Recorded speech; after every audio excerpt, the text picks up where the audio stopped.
sabedoria para entender o que vai ser pregado agora. Irmão, Amém. em nome de Jesus. Amém. Obrigado, meu Deus.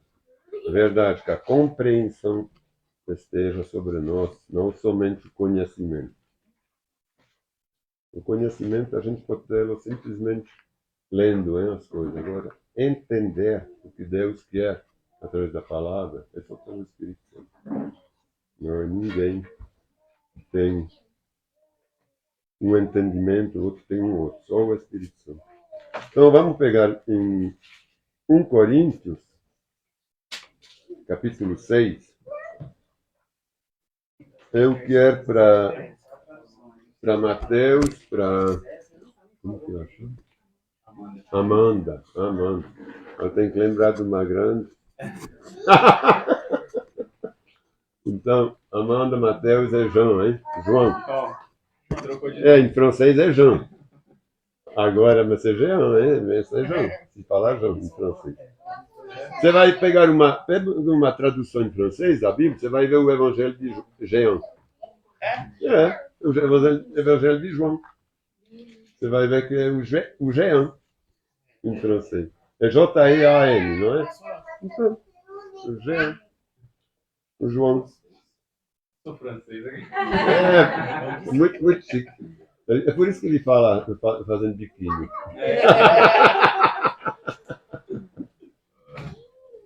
Então, só para lembrar, em 1 Coríntios, capítulo 6, a partir do versículo 7.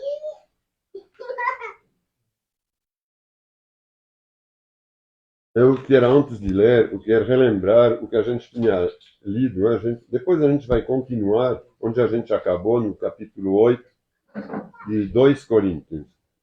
Eu estava falando porque não deu para fazer um culto só da outra vez, então por isso estou retomando meio no meio para quem não estava aqui. Eu vou fazer um resumo bem rápido.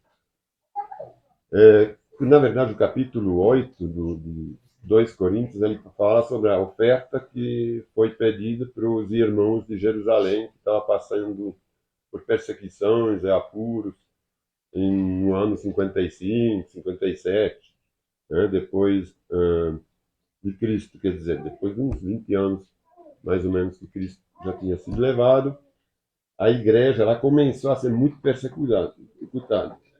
Na época de Cristo, os romanos queriam ainda libertar, né, o Jesus Cristo. É o próprio povo que condenou ele, os judeus. Mas, mais para frente, aí eles foram realmente persecutados e mortos. Hein? Então, o povo que tinha se convertido já, ele se abrigava dentro do templo em Jerusalém. Esse templo tinha milhares de pessoas em Jerusalém que tinham se convertido, já na época de Jesus, hein? Quando Pedro depois fez o Sermão no Monte, a gente vê que são uma vez 3.000, uma outra vez 5.000. Então, em Jerusalém tinha muitas pequenas igrejas assim, locais, e tinha o templo, que era ainda um resquício, um vestígio da lei, hein? Porque hoje a gente não vê mais, a gente vê, mas não deveria mais haver templos, porque o templo somos nós. O templo do Espírito Santo de Deus somos nós. Não há mais, o templo veio, se rasgou, então a gente tem acesso a Deus, e Jesus Cristo, quando ele foi embora, ele falou, não deixo vocês órfãos, mas eu vou lhes mandar o meu Espírito Santo. Então, vocês vão viver comigo, o seu templo, o seu corpo vai ser o meu templo. Então, cada um de nós que é convertido, ele tem o corpo dele como templo, como morada de Deus, né, do Espírito Santo. Foi uma promessa de Jesus, ele falou, eu tenho que ir para poder mandar o Espírito Consolador e Conselheiro. Então, esse templo, na verdade, a gente tem que entender que é um resquício, um vestígio. É uma transição entre a época da lei e da graça. Hein? 15 anos depois, esse templo foi completamente... Jerusalém foi sitiado e destruída, o templo junto. E nunca mais se reconstruiu o templo. Então, todos esses templos que a gente vê por aqui, essas igrejas, entre as igrejas somos nós, hein? a igreja de Cristo, o corpo de Cristo, na verdade não deveriam existir. Essas coisas, eu estava pregando esses 2 capítulos 8 e 9 de 2 Coríntios, porque é relacionado a ofertas.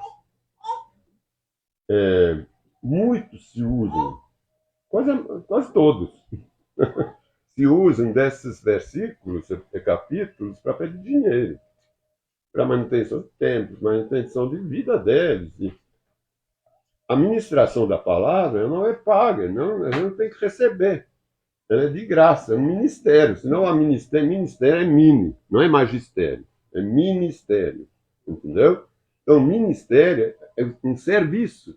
Se colocar para servir, é ser menor para quem a gente está se endereçando. Então, a gente tem um ministério, porque a gente é a serviço. Né? Todos os ministérios que tem lá em Brasília deveriam ser assim. Eles são servidores.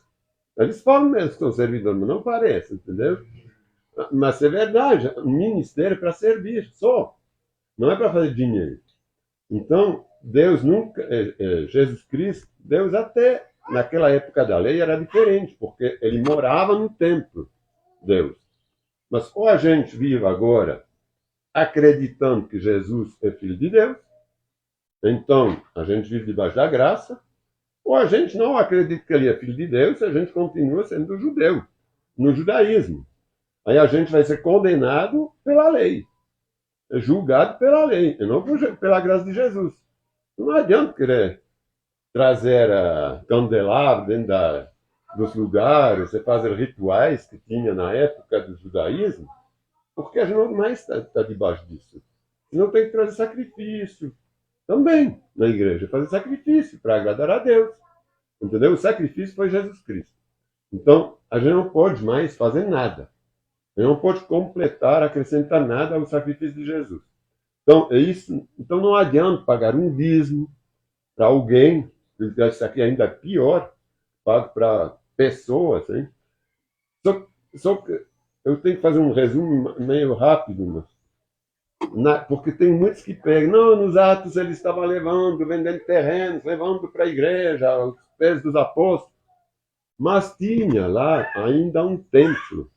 Esse templo era gigantesco, o pessoal via para comer de graça lá, certamente. Eles vinham para se abrigar, tinha todo tipo de gente.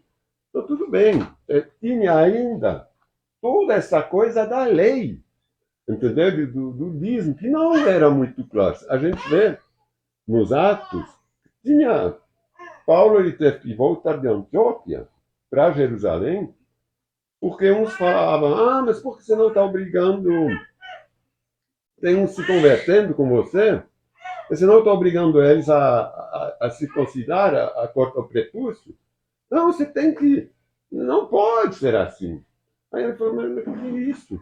Não é um corte na pele que vai santificar. A gente está debaixo da graça, não tem mais isso. Entendeu? Então, mas ele teve que ir até Jerusalém, ir lá debater com Pedro, com todos eles lá. Realmente ele falou, não, está certo, então vai, volta, lá continua. Aí, nesse momento, Paulo fala disso, eles pediram uma coisa só para ele, mas então continua cuidando dos pobres. Aí, por quê? Porque os pobres, ele tinha esse ministério lá, né? Nas igrejas, ele pedia para ajudar justamente a igreja de Jerusalém. Mas são irmãos que estavam passando necessidade. As ofertas, sempre, se tem oferta, ela é sempre dirigida a um irmão, a um caso de necessidade. Não é oferta, todo domingo a gente vai dando dinheiro ali, a gente não sabe para que é esse dinheiro, quem vai usar. Não é assim. Tudo bem que a gente tem que confiar, se houver oferta. Mas a transparência mínima, por exemplo, se o Wagner faz dificuldade, a família dele, é lógico que está escrito, não haverá pobre entre vocês. Sempre se endereça a irmãos. É verdade, são os irmãos, a gente tem uma ligação espiritual divina entre a gente. A gente quem é convertido, já vive no reino. Ele já é salvo, ele não vai ser mais julgado. Nós vamos julgar, os anjos, está escrito. Eu posso até ler, já que vocês estão aqui, vou até ler um pouquinho antes. Nós vamos julgar junto a Cristo. Então a gente já tomou a decisão, a gente já recebeu o Espírito Santo, como que Deus ou Jesus poderia enviar o seu Espírito Santo para alguém que não é puro? Ele poderia se misturar com a sujeira? É impossível. Então, se a gente é a morada do Espírito Santo, para que a gente precisa de julgamento? Tem uns que falam que a gente ainda vai ser julgado. Não vai. Não vamos. É impossível. Deus ele não vai falar, não, peraí, então agora eu vou retirar meu Espírito Santo, você não presta. Então você vai lá ser queimado. Mas eu vivia o tempo todo com você, não existe. Não é coisa assim. A gente nunca vê isso na palavra. Isso é para amedrontar. São outros tipos de religião que falam essas coisas. Todos nós vamos ser julgados, etc, etc. Tem às vezes umas passagens que frisam isso, mas quando a gente lê a síntese, a gente vê que não é bem assim, entendeu? Que a gente não vai, em outros, muitos lugares, é bem claro que a gente já é salvo. A gente sente, a gente tem a convicção pelo Espírito Santo da nossa salvação. Se a gente não tem ela, realmente não é salvo. Então, agora eu vou completar o que eu estava falando do outro culto, porque no outro culto eu falei muito que as ofertas não eram para ser feitas, coisa assim. E hoje eu vou falar o outro lado. Também não, a gente não tem que ser duro a falar, não, peraí, você não é meu irmão? Então eu não vou te ajudar. Não, também não é 880. Né? A gente tem que ter um coração de bom samaritano, né? De querer ajudar quem precisa. Mas não uma coisa, por exemplo, se eu vejo meu vizinho que não é convertido, por exemplo, é que ele precisa de uma ajuda, que ele vem me pedir, pode talvez eu possa também comprar uma cesta básica, sei lá, aí para depois engajar uma conversa, fala, mas não seria melhor você ter Deus no coração? Porque através da ajuda, você não vai ajudar o capeta a viver. Não, mas é um absurdo tão grande, entendeu? Quando eles falam, vamos lá debaixo do meu em São Paulo, aí vamos, toda semana vai em umas igrejas, todo dia vai em umas igrejas, dá sopa e tudo, é por isso, entendeu? Isso não do quê? Ajuda eles a ficar lá nas mãos do diabo. E o evangelho? Entendeu? Não, é o arrependimento, especialmente. Porque Jesus e Deus nunca foram assim fracote, hein? Então, você não faz isso, minha espada ela está aqui para levar a verdade. Ela é a dois gomos. Eu venho aqui para pôr a discórdia entre pai e filhos. Nas famílias, porque tem uns que escolherão Jesus e outros não, o capeta. Então, a coisa é séria, ela é grave. A gente não pode levar o evangelho. Você estava falando da coisa light, né? Assim, é verdade. O evangelho é amor.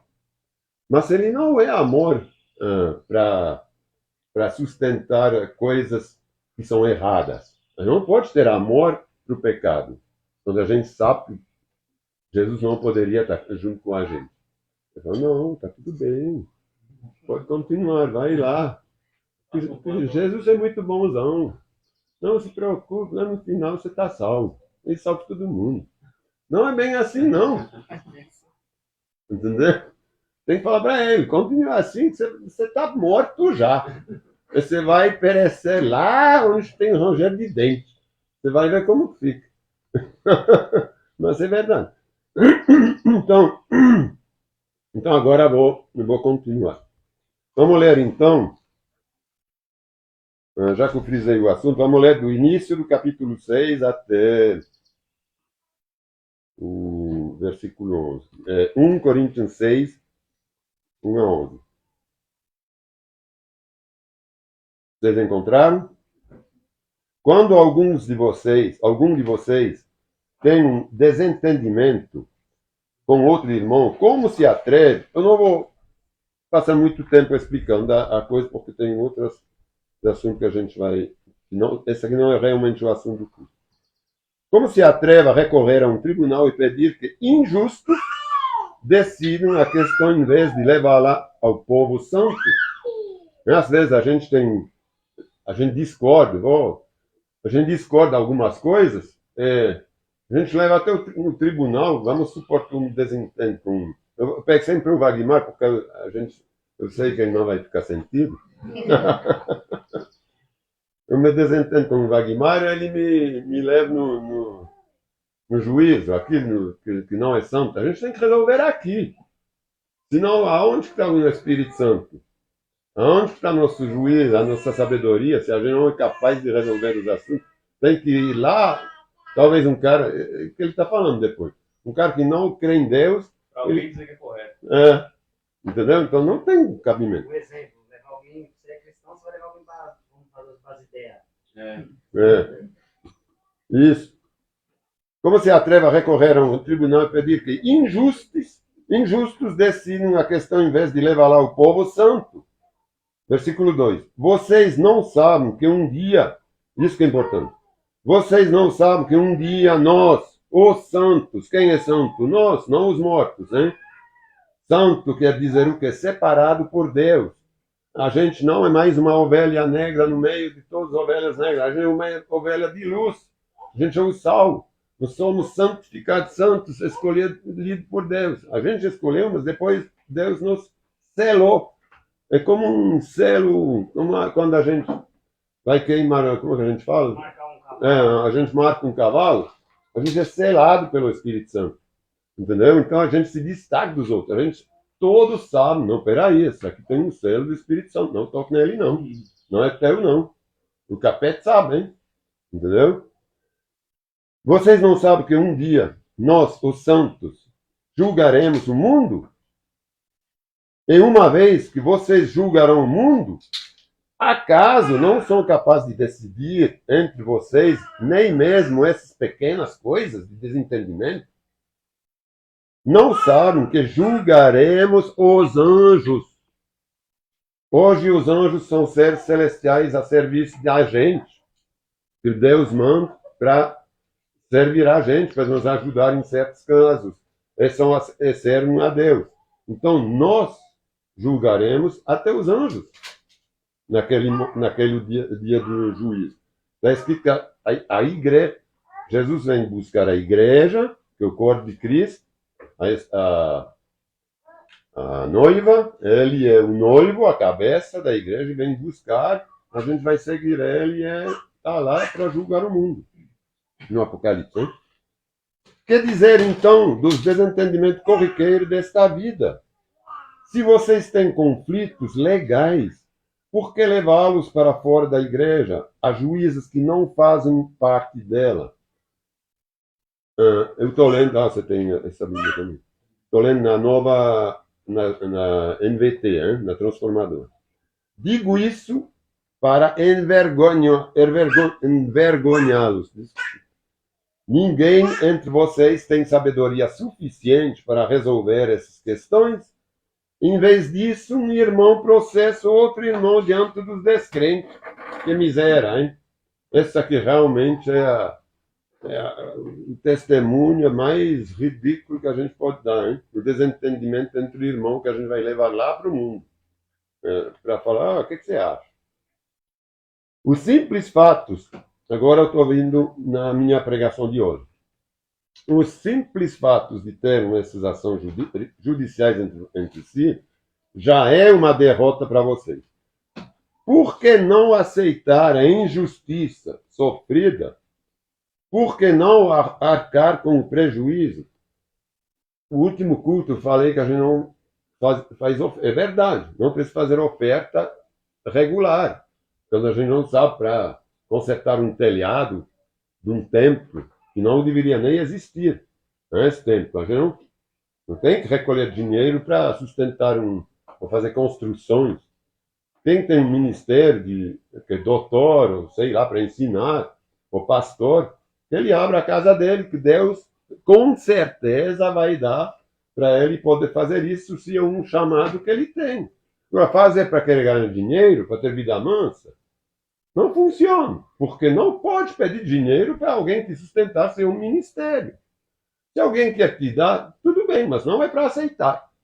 Não pode ser uma regra. Não pode ser uma regra. Se a gente, por exemplo, não sei, aqui alguns deram algumas coisas, mas foi o mínimo possível, só para a gente poder ter o mínimo. Por quê? Porque eu decidi abrir essa aí. Eu já falei isso. Isso vai ficar no meu nome. Você pode ver que todas as sociedades que eles abrem, dessas igrejas, a primeira coisa, eles fazem uma sociedade. Depois é uma empresa.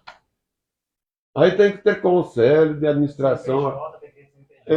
A cada 3 meses tem que ter uma reunião. Que é isso? Virou empresa, né? Que espiritualidade é essa? Entendeu? Isso aqui não existe. Então, eu estou abrindo a minha casa, mas também não estou cobrando nada. Eu não quero fazer viagem nos Estados Unidos com dinheiro de... Eu gostaria, mas se vocês querem me dar, tudo bem. Mas eu tenho que recusar. Paulo recusou. Ele aceitou uma vez, as outras vezes ele recusou. Então eles já sabiam que não era mais para dar. Mas também a gente não pode ser muito duro de coração. Falar, não, agora nós já ofertávamos, não vou dar dinheiro para ninguém. Entendeu? A gente é bom. Por quê? Porque a gente tem o amor de Jesus. A gente tem piedade de alguém que passa por necessidade, mesmo se não é nosso irmão. Mas pode ser nosso vizinho. Então a gente tem alguma ligação. Depois pode, de repente, ser justamente uma coisa que Deus nos coloca no caminho para ele aprender e receber a palavra. Ou não pode ser uma coisa que, se você vê que não ajuda nada, que ele não quer melhorar de vida, quer dizer, melhora no sentido de receber a salvação, começar a ter algum juízo, a justiça do Senhor na vida dele, então tem que parar. Realmente, porque a gente não vai sustentar capeta, não. Entendeu? É verdade. Então, versículo 8. Em vez disso, vocês mesmos cometem injustiça e causam prejuízo até contra os próprios irmãos. Vocês não sabem que os injustos não herdarão do reino de Deus? Não se enganem. Aqueles que se envolvem em imoralidade sexual, adoram ídolos, cometem adultério, se entregam a práticas homossexuais, são ladrões, avarentos, os bêbados, insultam as pessoas ou exploram os outros, não herdarão o reino de Deus.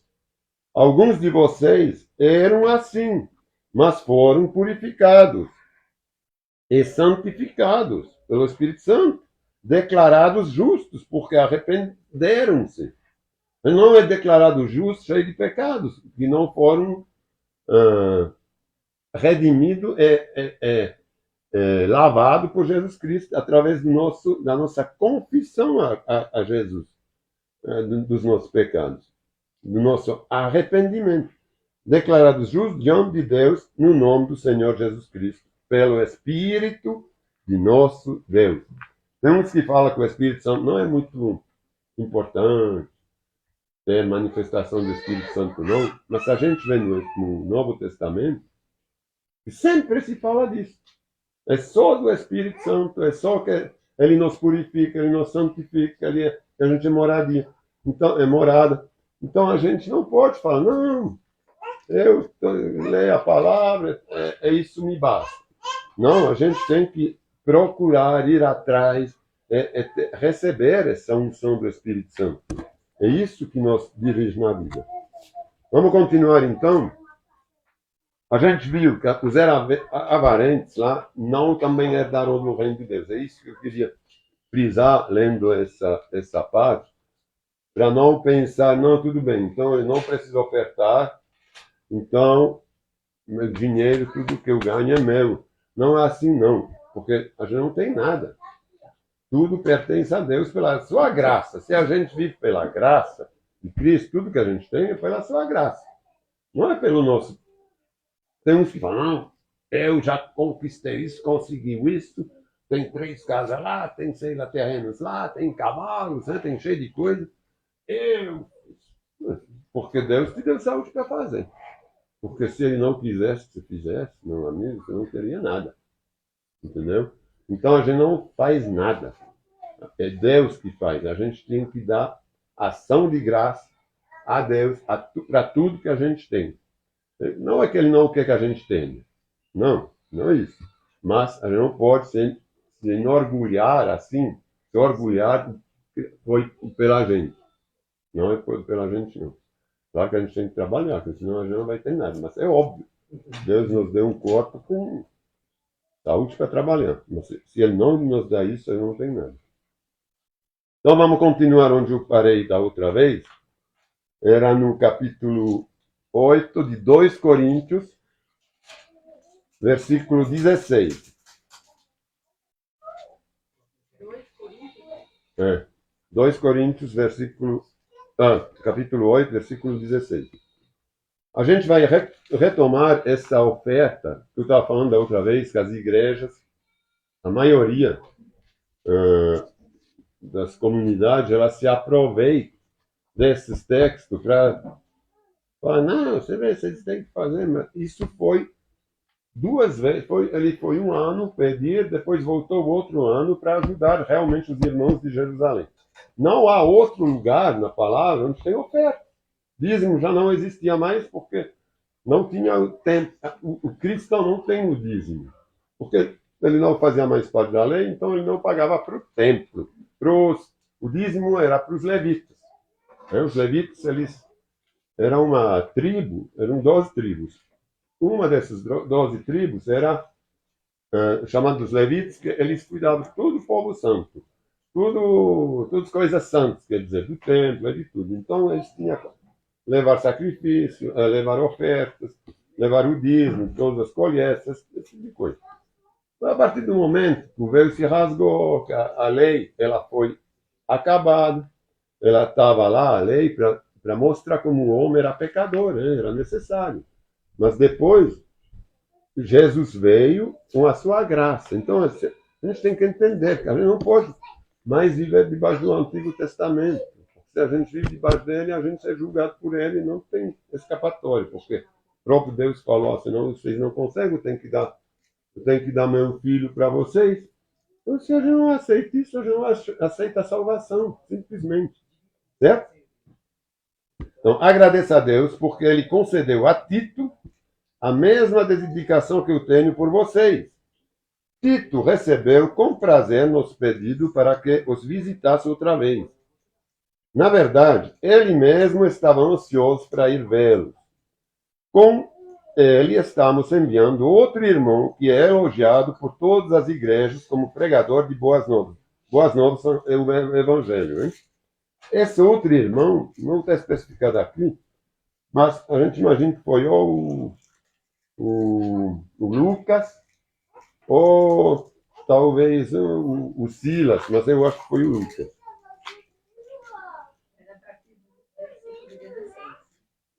Sim, versículo 16. Ah, eu não tinha falado? Então, a partir de 16. Aí é complicado. Então, agora estou no 18. Com ele estamos enviando outro irmão que é elogiado por todas as igrejas como pregador de boas novas. Ele foi nomeado pelas igrejas para nos acompanhar quando levarmos a oferta. Você vê que ele está falando de uma oferta. Ele não está falando, quando vamos levar as ofertas regulares, todo mês, ou toda semana, ou todo ano, vocês não. Não, a oferta.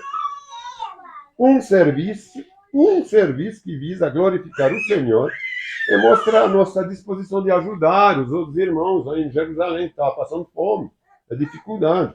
Ele estava em Corinto. Corinto era na Grécia. Corinto fica mais ou menos 40, 50 quilômetros de Atenas. Então, era um lugar bastante assim desenvolvido, o pessoal bem, né? Bastante bem de vida, assim. Não era como os da Macedônia, que ele está comentando, está escrito que eles passavam por uma miséria, dificuldade terrível, essas igrejas. Então, eu estava falando da outra vez, como é enganoso, né? Quando um pastor ou alguém fala, não, vem se converter, vem aqui na igreja, tua vida vai mudar total aqui na Terra, vai mudar, mas lá, espiritualmente. Na Terra, não obrigatoriamente. Claro que você vai estar bem, você semeia, você colhe. Então, você está na vida do mundo, você vai colher o mundo. Você está na vida de Deus, você vai colher os frutos de Deus. Entendeu? Agora, ninguém, em lugar nenhum, está escrito que a gente não vai passar dificuldade, que as igrejas, onde tem convertido, está tudo um mar de rosa. Não é, o contrário, é perseguição, é muita coisa ruim. E as igrejas de Macedônia eram já perseguidas, né?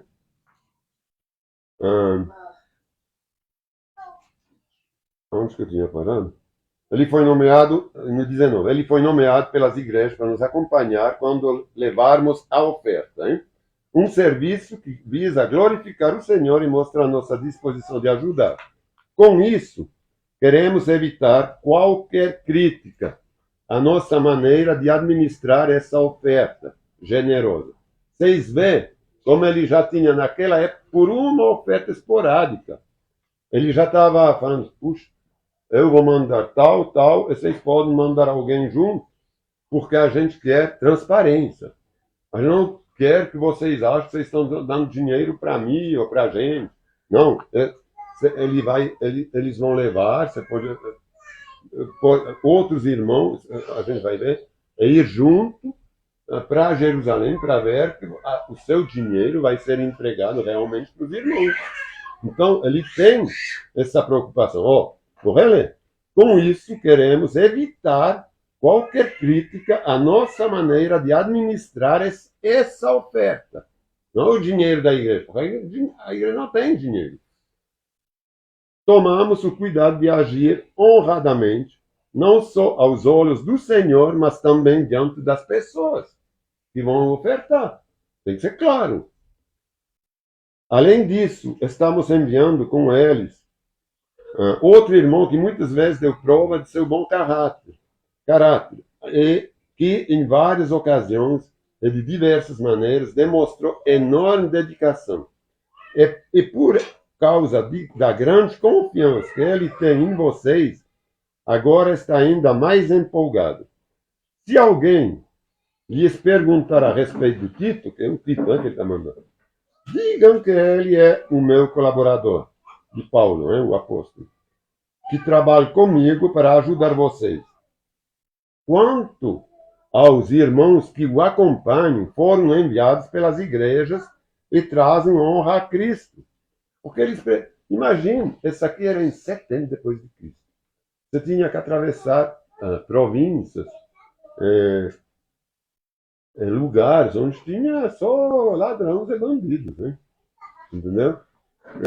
Então, seria impossível alguém viajar com tanto dinheiro, né? As ofertas das igrejas, de várias igrejas, ir lá um cara só, dois caras, bobear lá, sem ser acompanhado. Então, a gente vê, por exemplo, quando Jesus andava, ele andava com Pedro. Pedro, ele tinha um Kalashnikov, né? Um grande, desses automáticos, porque na época, uma espada era um fuzil de hoje. Não era um punhadinho, não um revólver ou uma pistola, não. Era fuzil. Era uma espada. Quando ele cortou a orelha, ele não foi lá perto para cortar, ele cortou a distância. Ele cortou a orelha do romano. Então, Jesus ele andava com uma guarda armada. E quando ele mandou as pessoas também para evangelizar a segunda vez, ele falou, mas vocês têm que levar a espada, é fuzil, não punhadinho. Leva a espada. Era a arma mais poderosa da época, a espada. Não, a arma móvel, né? Que não era um canhão, mas era para suportar a mais poderosa. Ele falou, vende a tua túnica, as suas túnicas, se vocês não têm a espada, e compra uma espada para ir. Então, tinha lá gente muito maldosa.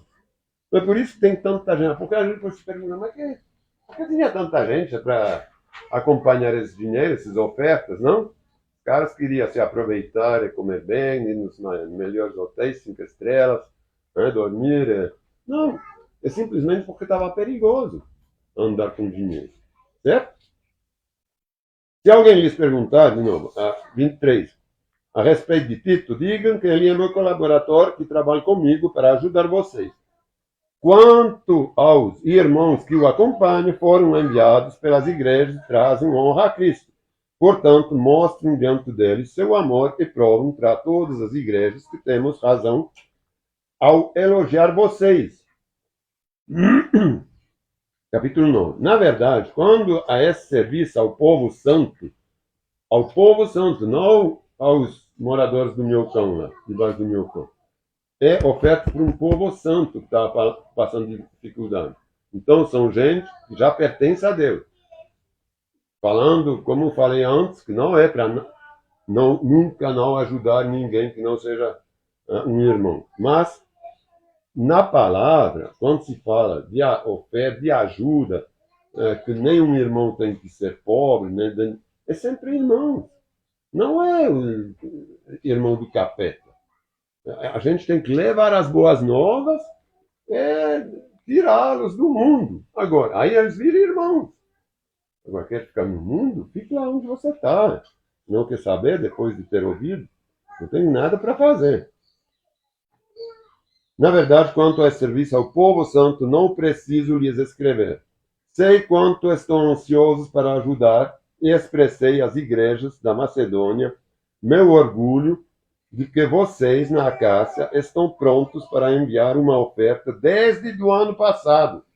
Ele estava relembrando que lá em Coríntios 1, a gente viu que ele tinha passado lá, porque eles lá de Coríntios tinha falado, não, a gente vai ajudar, ele já tinha pedido, a gente vai ajudar. Agora ele está mandando o Tito, um ano depois, porque ainda não tinha ajudado, não. Entendeu? Aí ele falou, desde o ano passado, vocês estão falando que vocês vão ajudar. Então agora tem que ir. Então eu espero que você, quando vem esses caras da Macedônia, que são pobres que ajudaram, passando por aí, indo para Jerusalém, senão me faz vergonha que vocês não têm a oferta pronta. Entendeu? De fato, foi a sua dedicação que incentivou muitos a também contribuir lá da Macedônia. Ainda assim, envio esses irmãos para me certificar de que vocês estão preparados, como tenho dito a eles. Não quero elogiar vocês sem razão. Que vexame seria para nós, e ainda mais para vocês, se alguns macedônios, que são pobres lá, chegassem comigo e descobrissem que vocês não estão preparados depois de tudo que eu disse a eles a seu respeito, hein? Portanto, considerei apropriado enviar esses irmãos antes de mim, porque não são, porque ter certeza disso. Então, eles vão na frente. Eles cuidarão para que a oferta que vocês prometeram, então não é uma coisa que ele está obrigando, esteja pronta, que seja, porém, uma oferta voluntária, e não entregue de má vontade. Não adianta ofertar também, não vou ajudar o irmão, porque tem que ajudar, ele é um irmão. Não, tem que ser de coração, porque senão ninguém não obriga a ajudar. Mas um irmão é a palavra que fala. Agora, se vocês não querem, não precisa. Lembrem-se, quem lança apenas alguma semente obtém uma colheita pequena, mas quem semeia com fartura obtém uma colheita farta. Cada um deve decidir em seu coração quanto dar. Não há regra, é uma oferta esporádica, vocês sabem para que ela vai ser feita. Se houver uma, ninguém vai falar, quem tem 10, quem tem 50, agora esses que estão com 100, vem aqui na frente, entendeu? Tem aqui umas rosas, uma é 50, a outra está 100. Quem vai querer comprar? Eu preciso almoçar depois. Não é assim que funciona, não. Não contribuem com relutância ou por obrigação, pois Deus ama quem dá com alegria. Deus é capaz de lhes conceder todo tipo de benções, para que em todo tempo vocês tenham tudo o que precisam. Não para que em todo tempo vocês tenham a solução de todos os seus desejos. Não está escrito isso. Porque tem muitos que falam, vocês têm sonhos, vocês têm que sonhar. É só pedir a Deus, Ele vai realizar todos os seus sonhos. É mentira. É mentira. Isso aqui não está na palavra. que ele realize sonho, não. Ele realiza planos. Ainda está escrito que a gente faz os planos, mas é Deus e os realiza. Entendeu? Então, a gente tem que trazer tudo para ele. Mas, para a gente saber, para que ele possa nos sondar, a gente saber reconhecer se esse que estou planejando está ou não, vai em conta da palavra ou não. Deus é capaz de conceder tudo tipo de bênçãos para que em todo tempo vocês tenham tudo que precisem. E muito mais ainda para repartir com os outros. E como diz as Escrituras, compartilha generosamente com os necessitados e seus atos de justiça serão lembrados para sempre. Isso é, quem semeia o bem, colhe o bem. Quem semeia a coisa ruim, essa aqui tem Salmo 112, 9. Pois é Deus quem supra a semente para o que semeia e depois o pão para seu alimento. Da mesma forma, ele proverá e multiplicará sua semente e produzirá por meio de vocês muitos frutos de justiça. Aqui está bem claro que a gente vive do que a gente semeia. E Deus até que provê a semente, não é? Em tudo que vocês serão enriquecidos a fim de que possam ser sempre generosos. A gente enriquece para quê? Para a gente mesmo? Não, a palavra está falando que quando a gente enriquece, é para podermos ser generosos. Não é para a gente amontoar os bens, e o outro viver de nada. E quando levarmos sua oferta para aqueles que precisam dela, eles darão graça a Deus. Logo, duas coisas boas resultarão desse ministério de auxílio. É um ministério ajudar. As necessidades do povo santo serão supridas. De quem? Do povo santo, não do mundo inteiro. Isso aqui é humanismo, está cheio de organizações humanitárias que fazem isso. Não precisa das igrejas.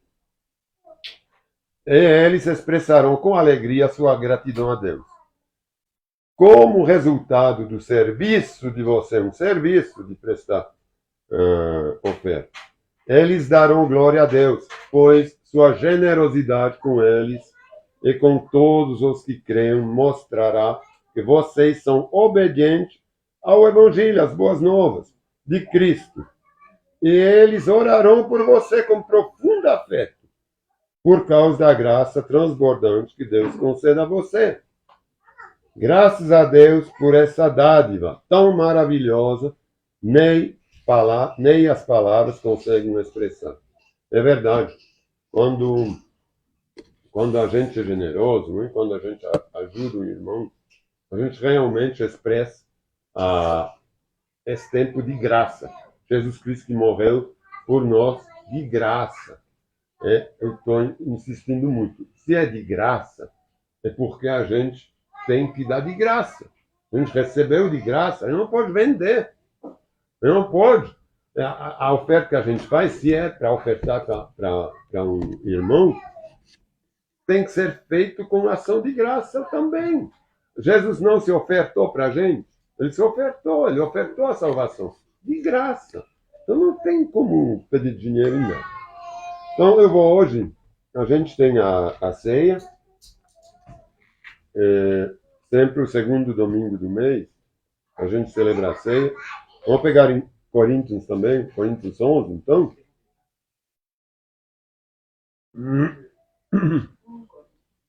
1 Coríntios, capítulo 11. Eu gosto de reler esses fundamentos da ceia, antes da gente tomar, para a gente ter consciência do que é a ceia. A ceia não é uma coisa... Esse pão, esse vinho não é sagrado, no sentido... Ele é consagrado, mas ele não é Deus, ele não é Jesus, ele representa e lembra. Isso aqui é vinho, não é sangue. Mas a gente toma esse vinho como sendo o sangue. Então, ele não tem... ele não é santo no sentido, ele não foi separado por Deus. É a gente. e está lembrando do sacrifício de Jesus através disso. Por quê? Porque foi um mandamento que Jesus deu. Vocês lembrarão de mim. Hein? A cada vez que vocês se reúnem, quando vocês vão confraternizar, cear, se lembre de mim, tomando o vinho e o pão.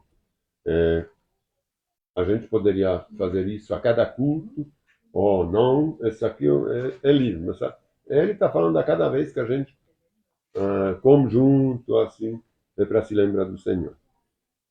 Então, vou ler aqui.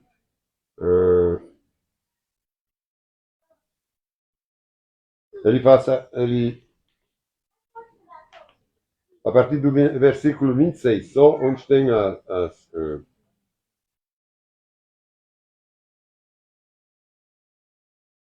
instruções. 1 Coríntios 11, versículo 26, em diante. Porque cada vez que vocês comem desse pão e bebem desse cálice, anunciam a morte do Senhor até que ele venha nos buscar. Hein? Assim, quem come do pão ou bebe do cálice do Senhor indignamente é culpado de pecar contra o corpo e o sangue do Senhor. Portanto, examinem-se antes de comer. Porque se a gente faz isso, seja em lembrança, mas a gente tem que fazer isso pensando no Senhor e no sacrifício dele, né? Para lembrar disso. Então, a gente não pode fazer isso indignamente. Então, que a gente se examine. Portanto, examinem-se antes de comer do pão e beber do cálice. Pois, se comem do pão ou bebem do cálice sem honrar o corpo de Cristo, comem e bebem julgamento contra vocês mesmos, contra si mesmos. Então, a gente não quer isso. Hein? Então, se a gente sabe que a gente está devendo um perdão para alguém que nos pediu, também o perdão não se joga como pérola aos porcos. Mas alguém que pediu perdão, a gente não deu. Então tem que dar, né? Porque Deus falou. Vocês não perdoam quem lhes pede perdão, eu não vou perdoar também não. Agora, não é para perdoar alguém que fez coisa ruim, sem pedir perdão. Fala, não, tudo bem, eu te perdoo porque eu sou cristão. Aí pode recomeçar e fazer. Fica à vontade. Não é assim, né? Não é assim, Jesus não falou isso. Então, mas vamos se examinar, é ver toda a injustiça que está ainda no nosso coração, que a gente tem que realmente agora consertar. E mesmo se a gente não conserta, deu tempo, não quer dizer que você não pode beber, tomar. Não pode comer, tomar do vinho. Pode, mas só que vocês têm que definir, então, o Senhor me lembrou agora, realmente, isso é o que eu tenho que fazer.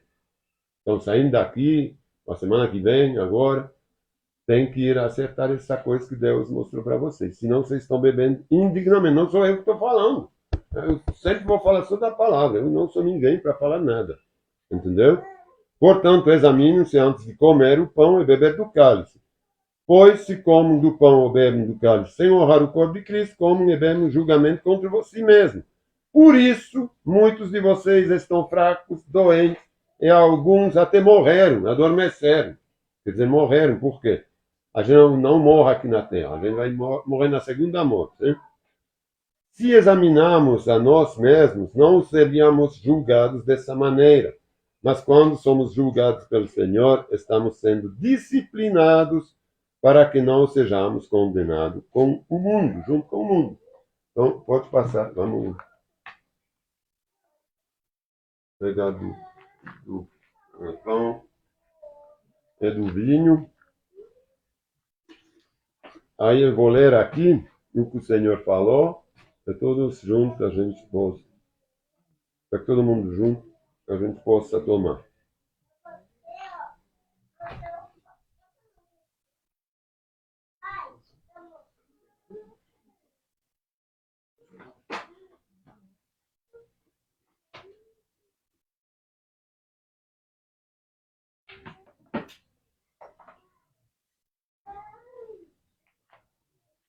Então está escrito assim.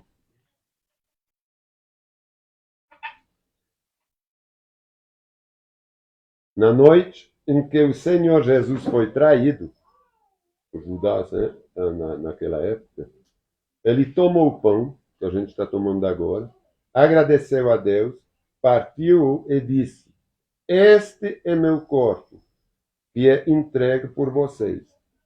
Façam isso em memória de mim. Então, Senhor, a gente quer se lembrar agora do teu sacrifício, dessa noite quando você foi traído, foi levado para a cruz, Senhor, para pagar em nosso lugar. Por isso que a gente não tem nada para fazer, não pode fazer nada, porque o Senhor pagou em nosso lugar. E, Senhor, a gente quer se lembrar através desse pão, que teu corpo que foi mutilado para nós, Senhor.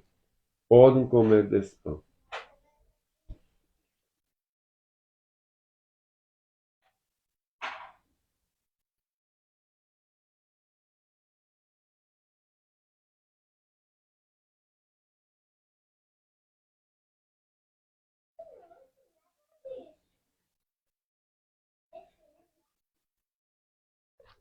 Em seguida, da mesma forma, depois da ceia, tomou o cálice e disse: Este cálice é a nova aliança,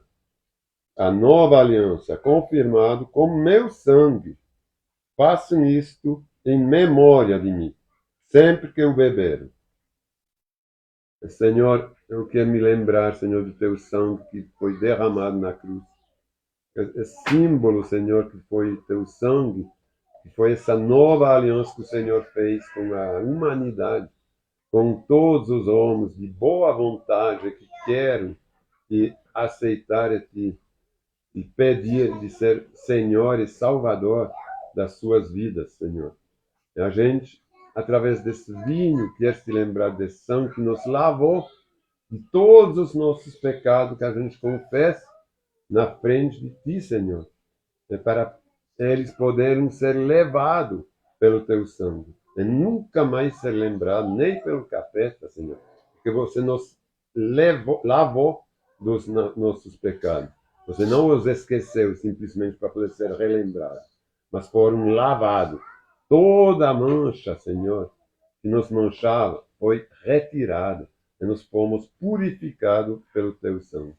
Então, podem tomar do vinho.